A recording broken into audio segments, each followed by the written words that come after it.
स्वागत है आप सभी का मेरे YouTube चैनल पे। दोस्तों आज का वीडियो बहुत इंपॉर्टेंट होने वाला है। थंबनेल में जैसा आप देख रहे हैं कि all electrical factors in a single video. अगर आप जे या ए की प्रिपरेशन कर रहे हैं तो इलेक्ट्रिकल के जितने भी फैक्टर्स हैं, लगभग 30 से 40 फैक्टर्स, मैं इम्पॉर्टेंट फैक्टर्स इस वीडियो में आज पूरा कंक्लूड करूंगा। आज के इस सिंगल वीडियो में आपको सभी इलेक्ट्रिकल के इम्पॉर्टेंट फैक्टर्स मिल जाएंगे। तो शुरू करते हैं आज का वीडियो बिना किसी देरी के।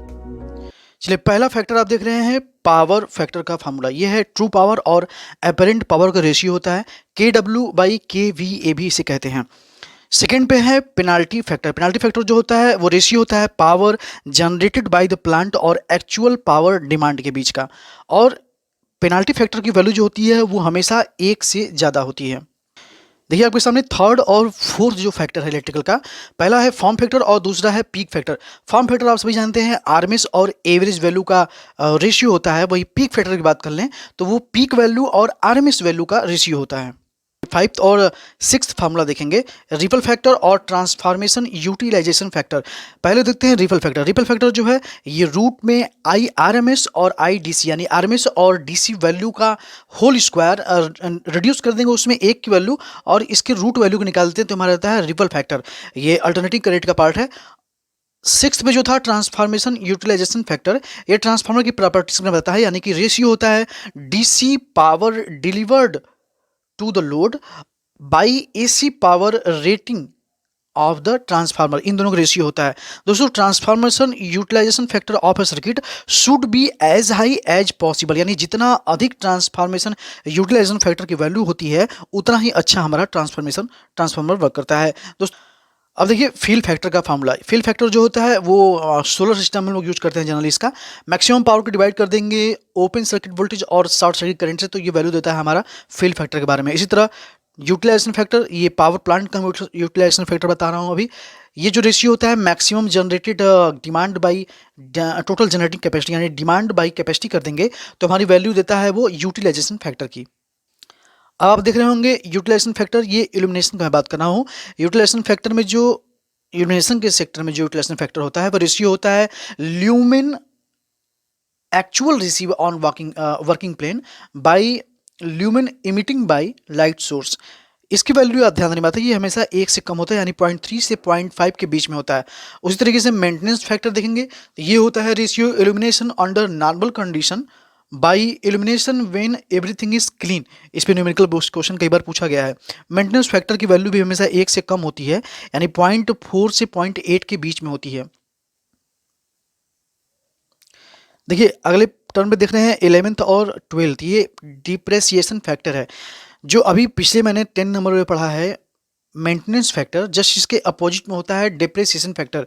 डेप्रिसिएशन फैक्टर की वैल्यू हमेशा 1 से ज़्यादा होती है, यानी 1.2 से 1.25 के बीच में होती है।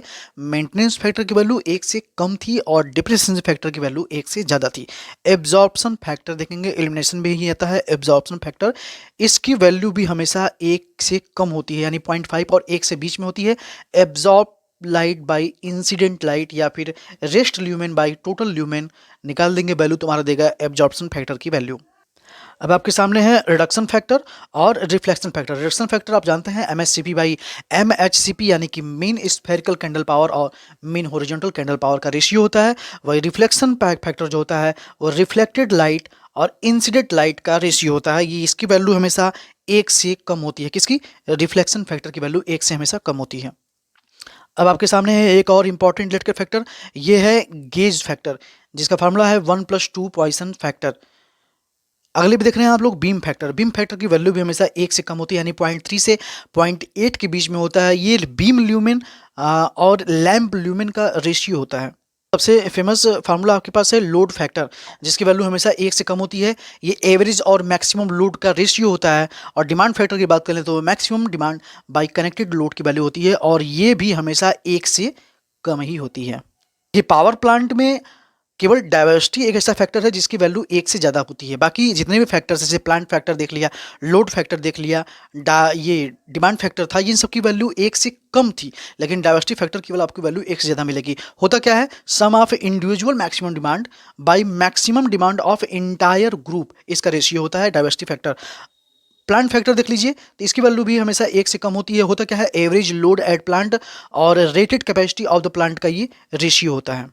आपके सामने दिख रहे होंगे आप लोग loss load factor, capacity factor और डिप्रिसिएशन फैक्टर, इन तीनों को फॉर्मूला जानते हैं। देखिए लॉस लोड फैक्टर जो होता है वो A F plus B F square है।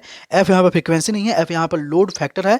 और ए और बी ये फार्मूला तभी लागू होगा जब जो दो कांस्टेंट वैल्यू ए और बी है इनकी वैल्यू हमेशा 1 के बराबर होगी और ए की वैल्यू हमेशा बी से कम होगी। एग्जाम्पल के तौर पर हम ए को 0.25 मान लेते हैं और बी को 0.75 मान लेते हैं, तो इस तरीके से हमारा ए प्लस बी की वैल्यू 1 भी आ जाएगी और ए की वैल्यू हमेशा बी से कम होगी। अतः ए और बी के इस कांस्टेंट मान के लिए लास्ट लोड फैक्टर के ये फार्मूला हम लोग ये यूज कर सकते हैं। अब देखिए कैपेसिटी फैक्टर का फार्मूला लोड फैक्टर और यूटिलाइजेशन फैक्टर का मल्टीप्लाई होता है। सिंपल इस फार्मूला इसका है डेप्रिसिएशन फैक्टर, ये 23वें नंबर पर देख रहे हैं डेप्रिसिएशन फैक्टर। डेप्रिसिएशन फैक्टर को हम लोग tan डेल से डिनोट करते हैं। फार्मूला आप लोग को याद होगा, जो डायरेक्ट्रिक पावर लॉस को हम लोग याद करते हैं 2 पाई एफ सी भी स्क्वायर tan डेल, ये वाला फार्मूला जो है 2 पाई एफ सी भी स्क्वायर tan डेल, यहीं से tan डेल आया है। डेल यहाँ पे लॉस एंगल है।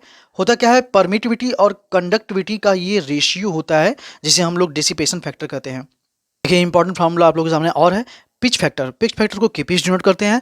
पिच फैक्टर फार्मूला जो है वो तो कास अल्फा बाई 2 है। अल्फा हमारा चॉर्डिंग एंगल है। अभी बताता हूँ कि चॉर्डिंग एंगल कैसे निकालता है। पहले जान लेते हैं कि पिच फैक्टर का फार्मूला होता क्या है, यानी कि EMF induced in short pitch winding और EMF induced in full pitch winding का ये रेशियो होता है।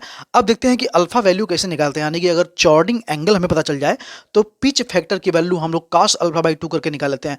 जो चॉर्डिंग एंगल अल्फा होती है वो ए इंटू बीटा के मल्टीप्लाई में होती है। बीटा क्या है, बीटा आप यहाँ देख रहे हैं स्लॉट एंगल इसे कहते हैं। 180 बाई स्लॉट पर पोल कर देंगे, यहाँ से हमें वैल्यू निकल जाएगी बीटा की। अब बात आती है ए की वैल्यू ज्ञात करते हैं तो हम स्लॉट पर पोल माइनस क्वाइल स्पैन अगर कर देते हैं तो हमें ए की वैल्यू ज्ञात की जाती है। ए है क्या, ए हमारा short pitch number of slot है। तो इस तरीके से इतने फंक्शन आप अगर कर दीजिए तो आपको केपी की वैल्यू यानी कि पिच फैक्टर की वैल्यू यहाँ से ज्ञात हो जाएगी। इसी क्रम में आगे बढ़ते हैं तो हम लोग देखते हैं डिस्ट्रीब्यूशन फैक्टर का फार्मूला। दोस्तों डिस्ट्रीब्यूशन फैक्टर का फार्मूला जो होता है वो तो आप यहाँ देख रहे हैं के D equal to sine M beta by M sine beta by 2। Beta आपको वही है स्लॉट एंगल जिसे हम लोग 180 बाई स्लॉट पर पोल्स निकालते हैं और एम जो होता है स्लॉट पर पोल पर फेज होता है एसपीपी। देखिए the EMF induced for the distribution winding by EMF induced for concentrated winding, इन दोनों का रेशियो जो होता है वही डिस्ट्रीब्यूटेड बाइंडिंग होता है। अब आपके सामने है मोस्ट इकोनॉमिकल पावर फैक्टर का फार्मूला। ये जो होता है √1 माइनस एक्स बाई वाई का होल स्क्वायर होता है। एक्स यहाँ पर क्या है, एक्सपेंडिचर पर केवीए पर एनम, यानी साल भर में केवीए पर खर्च होने वाले पैसे को एक्स कहते हैं, मतलब उस पैसे को, और वाई यानी कि rate per annum maximum demand, प्रति वर्ष मैक्सिमम डिमांड यानी केवीए और मैक्सिमम डिमांड, इन दोनों का रेशियो का स्क्वायर करके 1 में से रिड्यूस कर देंगे और इसके रूट वैल्यू ज्ञात कर लेंगे तो हमारा देगा मोस्ट इकोनॉमिकल पावर फैक्टर। इसमें भी न्यूमेरिकल एक दो बार पूछा गया है। देखिए डिफ्लेक्शन फैक्टर और रीहीट फैक्टर। रीहीट फैक्टर आपका ये पावर प्लांट का है और डिफ्लेक्शन फैक्टर इल्यूमिनेशन में है। डिफ्लेक्शन फैक्टर जो होता है 1 by deflection sensitivity. Deflection sensitivity हम लोग सीआरओ में याद करते हैं, वहाँ पे इसकी यूनिट भी पूछा जाता है कि डिफ्लेक्शन फैक्टर का यूनिट क्या है, तो यूनिट इसकी जो होती है वोल्ट पर मीटर होता है। और अगर बात कर लें डिफ्लेक्शन सेंसिटिविटी की तो ये मीटर पर वोल्ट इसका ये यूनिट होगा। उसी तरीके से रीहीट फैक्टर देख लें तो cumulative heat drop by adiabatic heat drop, इन दोनों का रेशियो जो होता है रीहीट फैक्टर होता है, इसकी वैल्यू हमेशा 1 से ज़्यादा होती है। रीहीटिंग एक प्रोसेस होता है जो पावर प्लांट में, थर्मल पावर प्लांट में करते हैं एफिशिएंसी को बढ़ाने के लिए। तो अगर हम रीहीट फैक्टर निकालते हैं तो एग्जाम में पूछता है कि रीहीट फैक्टर की वैल्यू 1 से ज़्यादा होती है, 1 से कम होती है, 1 के बराबर होती है, ये तरह के प्रश्न पूछे जाते हैं तो आप वहाँ पे रीहीट फैक्टर की वैल्यू हमेशा 1 से ज़्यादा मार्क किएंगे, यानी 1.1 से 1.5 के बीच में जो भी वैल्यू होगी, जो भी ऑप्शन होगा आप उसको टिक करेंगे।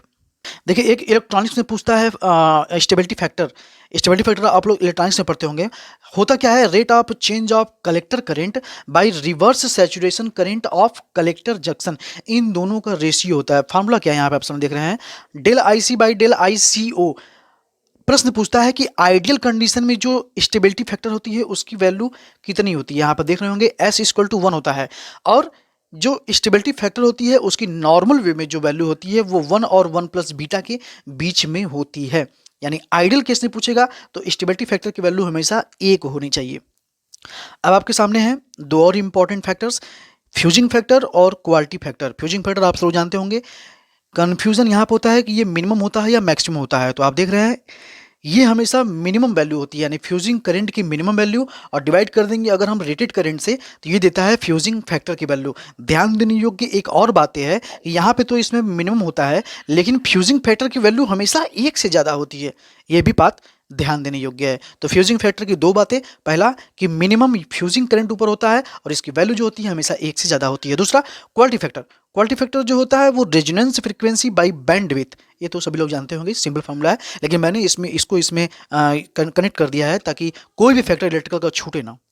अब देखिए एक इंपॉर्टेंट गेज फैक्टर का फार्मूला, गेज फैक्टर होता है change in resistance relative by strain, यानी रजिस्टेंस का रिलेटिव वैल्यू और स्ट्रेन यानी कि लेंथ का रिलेटिव वैल्यू का रेशियो जो होता है वो गैस फैक्टर कहलाता है। इस पे न्यूमेरिकल पूछता है कई बार। अब देख रहे हैं आपके सामने atomic packaging factor, important factor ये भी है। होता क्या है, volume of atom in unit cell by volume of unit cell, इन दोनों का रेशियो होता है। देखिए मैंने कुछ यहाँ पे एटॉमिक पैकेजिंग फैक्टर की वैल्यू दे रखा है, जिसकी वैल्यू परसेंटेज में होती है। देखिए आपके सामने एसएससी, बीसीसी, एफसीसी और एचसीपी की ये क्रमशः वैल्यू मैंने दे रहा है। एसएससी सिंपल क्यूबिक होता है, और बीसीसी आपका बॉडी सेंटर्ड होता है, और एफसीसी फेस सेंटर्ड होता है, एचसीपी हिस्सा होता है। अब आपके सामने है स्टैकिंग फैक्टर का फार्मूला। स्टैकिंग फैक्टर क्या होता है, देखिए effective cross sectional area of transformer by physical cross sectional area of transformer. Generally ये ट्रांसफार्मर को डिज़ाइन करने में यूज किया जाता है स्टैकिंग फैक्टर की। और यहाँ पे देख रहे होंगे आप लोग लेमिनेशन फैक्टर आर या स्पेस फैक्टर, ये भी स्टैकिंग फैक्टर के ही अदर नेम है। इसकी वैल्यू जो होती है हमेशा 1 से कम होती है, यानी लेस देन 1 हमेशा होता है स्टैकिंग फैक्टर। तो हम लोगों के सामने लास्ट स्लाइड चल रहा है। लास्ट स्लाइड में आप देख रहे होंगे 36, 37 और 38 यानी 3 और फैक्टर्स हैं, सेफ्टी फैक्टर, स्क्यू फैक्टर और लीकेज फैक्टर। देखिए सेफ्टी फैक्टर जो होता है वो पंचर वोल्टेज और फ्लैश ओवर वोल्टेज का रेशियो होता है, 1 से हमेशा ज़्यादा होता है सेफ्टी फैक्टर की value. Skew factor induction motor में पढ़ते हैं, 3 इंडक्शन मोटर में sine alpha by 2 by alpha by 2 इसका वैल्यू होता है, यानी रेशियो होता है। और ये लीकेज फैक्टर लास्ट वाला total flux by useful flux की वैल्यू, अगर रेशियो निकाल देंगे इसका हम लोग तो वो देगा लीकेज फैक्टर की वैल्यू। देखिए इस वीडियो में मैंने टोटल 38 यानी 38 इलेक्ट्रिकल के इंपॉर्टेंट फैक्टर्स बताए। इसमें 1 या 2 इलेक्ट्रॉनिक्स के भी फैक्टर थे। आशा है कि ये वीडियो आपको काफ़ी पसंद आएगा, और इस वीडियो को देख करके आप अपना नॉलेज में इंप्रूवमेंट भी करेंगे। एग्जाम में आप लोग जानते ही होंगे, अगर आप प्रिपरेशन कर रहे हैं तो इलेक्ट्रिकल के फैक्टर कितने महत्वपूर्ण है ये आप सभी को बताते हैं, बताने की आवश्यकता नहीं है। हाँ, अगर कोई भी फैक्टर छूटा हुआ हो मुझसे तो वो आप कमेंट कर दीजिए, या फिर किसी थ्रू आप मुझे इसे बता दीजिए, मैं इसे बाद में दूसरा वीडियो बना के ऐड कर दूंगा। बाकी बताने की आवश्यकता इतनी ही थी इस वीडियो में कि आप लोग इन सारे फैक्टर्स को केवल एक वीडियो में देख लें। तो वीडियो देखने के लिए आप सभी का धन्यवाद। मिलेंगे फिर से एक अच्छे नए टॉपिक के साथ, नए कंटेंट के साथ। तब तक के लिए जय हिंद, वंदे मातरम।